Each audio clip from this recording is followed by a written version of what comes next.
saung, mimpi.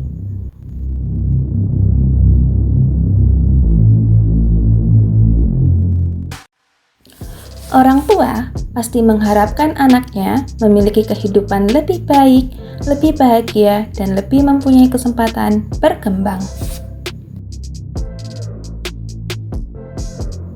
Salah satu kesempatan berkembang yaitu melalui pendidikan, terutama pendidikan perguruan tinggi. Nah, di Indonesia terdapat 4.670 pendidikan perguruan tinggi yang terdiri dari universitas negeri, universitas swasta, institut, sekolah tinggi, akademi, akademi komunitas, dan juga politeknik. Lalu, kenapa harus perguruan tinggi? Berikut beberapa keunggulan perguruan tinggi berdasarkan penelitian. Yang pertama, gaji lebih besar. Penelitian menyebutkan semakin tinggi tingkat pendidikan, maka semakin tinggi pula gaji yang akan diperoleh.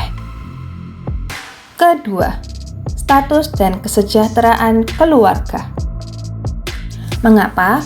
Karena lulusan perguruan tinggi memiliki kecenderungan kepribadian lebih baik dan juga gaya hidup lebih baik. Ketiga, pekerjaan stabil. Berikut terdapat angka pengangguran terbuka di Indonesia menurut Badan Pusat Statistik. Nah, dari grafik itu, memang semua jenjang pendidikan memiliki angka pengangguran. Namun, lulusan perguruan tinggi memiliki kemungkinan terkecil untuk menganggur.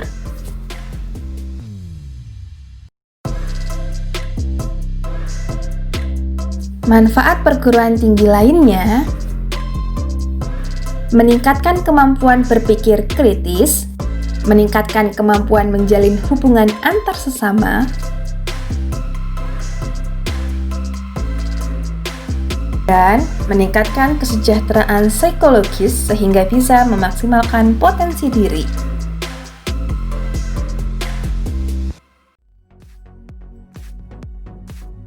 Nah, sekarang ada permasalahannya nih, Kak. Gak ada kesempatan kuliah, Kak, terhambat biaya. Nah, tenang saja. Di bangku perkuliahan, khususnya perguruan tinggi, menawarkan banyak beasiswa seperti bidik misi, Tanoto, dan juga rumah kepemimpinan. Nah, terus aku nggak tahu, Kak, mau jadi apa. Dan aku nggak punya motivasi untuk menggapai cita-citaku, Kak.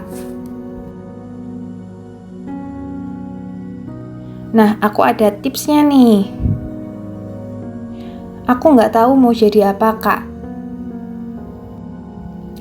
Hayu yuk, coba kita flashback pengalaman masing-masing. Nah, coba jawab pertanyaanku sekarang.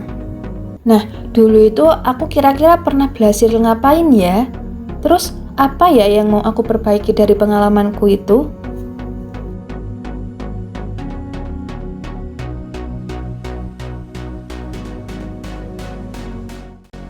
Nah, sekarang sudah punya cita-cita masing-masing kan?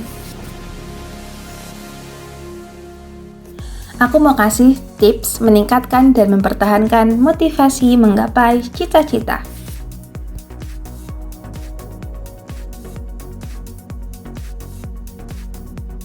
Pertama, efikasi diri. Yang bisa dilakukan yaitu kenali kelemahan, kelebihan, dan juga potensi. Yakinkan diri bahwa bisa mencapainya. Buat standar sesuai dengan kemampuan diri. Buat lingkungan yang mampu menguatkan ketika kita sudah merasa tidak yakin. Dan terakhir, yakinkan dirimu pasti bisa. Tips kedua, identity-based motivation, merupakan motivasi berdasarkan keadaan diri. Kenali dahulu diri sendiri baik di masa lalu, masa sekarang, dan juga masa depan. Masa depan harusnya sesuai dengan diri kita agar lebih termotivasi. Nah, langkah-langkahnya nih. Yang pertama, bayangkan cita-citamu itu akan menjadi nyata. Kemudian, bangun lingkungan yang mendukung cita-citamu. Ketiga, jangan sungkan mendiskusikan kesulitanmu kepada lingkungan tersebut. Dan yang terakhir, memotivasi diri dengan sering membaca kisah sukses orang lain di bidangmu. Tips ketiga, goal setting.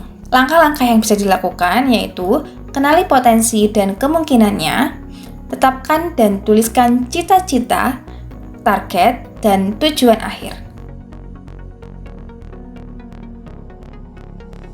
Berikut strategi meraih cita-cita atau target hidup.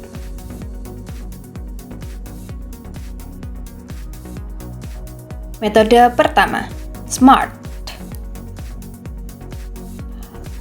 Spesifik. Apa yang sebenarnya ingin kamu capai? Buat target tersebut secara detail, jelas, dan dapat dipaparkan dengan baik. Measurable. Bagaimana saya tahu bahwa saya sudah berhasil? Tentukan standar keberhasilan dan perkembangan usaha. Achievable. Bagaimana cara mencapai tujuan saya tersebut ya? Membuat daftar langkah-langkah yang mampu kita kerjakan agar tujuan tercapai. Relevan. Mengapa cita-cita tersebut perlu diwujudkan? Cita-cita harus sesuai dengan kemampuan dan juga kondisi diri. Time bound. Kapan saya akan mewujudkannya? Tetapkan deadline pencapaian setiap tujuan agar lebih termotivasi. Nah, ini contoh dari metode SMART.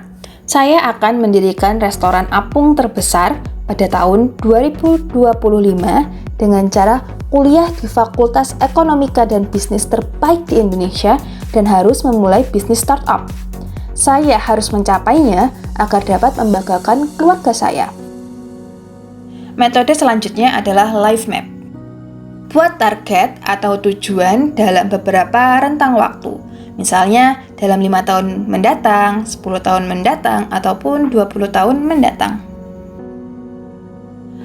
Untuk contoh jelasnya, silakan ketik di Google bit.ly tanda miring life map KKN UGM. Gus Dur mengatakan, menyesali nasib tidak akan mengubah keadaan. Teruslah berkarya dan bekerjalah yang membuat kita berharga. Jangan takut bermimpi. Terima kasih. Berikut sumber-sumber dari materi di video ini. Semoga bermanfaat.